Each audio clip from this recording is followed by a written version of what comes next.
क्या आप जानते हैं वाटरमेलन यानी कि तरबूज की खेती कैसे होती है और आखिर तरबूज की खेती से लोग कैसे कमा रहे हैं लाखों रुपए। और तरबूज की खेती पानी में की जाती है या फिर मिट्टी में।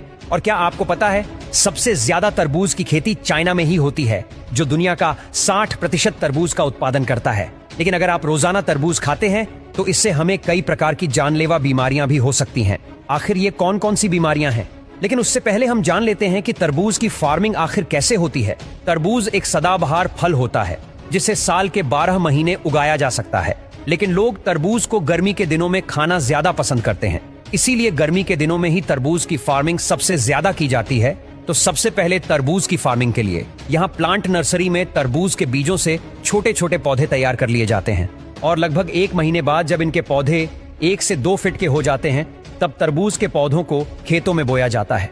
तरबूज की खेती नदी या तालाब से सटे इलाकों में की जाती है, जिससे कि तरबूज अच्छे क्वालिटी के उगते हैं। और इसी तरह 2 से 3 महीने बाद जब तरबूज के पौधे थोड़े बड़े हो जाते हैं तब इनमें कई छोटे छोटे तरबूज आने लगते हैं। इनके पेड़ लंबे लताओं वाले होते हैं जो जमीन की तलहटी पर तेजी से फैलते हैं। तब तरबूज में फूल आने से लेकर पकने में 35 से 45 दिन लगते हैं, जो तापमान और किस्म पर निर्भर करता है।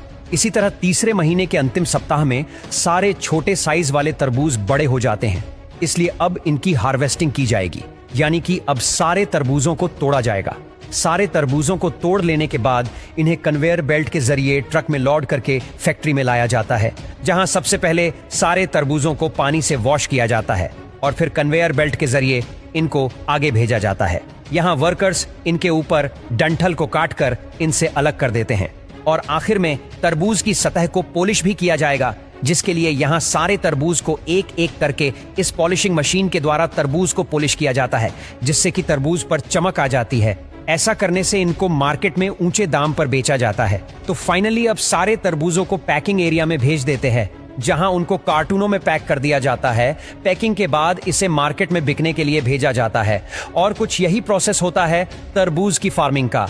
अब आपको बता दूं कि तरबूज में लगभग 92% पानी ही मौजूद होता है, इसलिए तरबूज के रोजाना सेवन से हमारे खून में पानी की मात्रा अधिक हो जाती है, जिससे हमारे शरीर में थकावट, कमजोरी या फिर अन्य प्रकार की समस्या हो सकती है।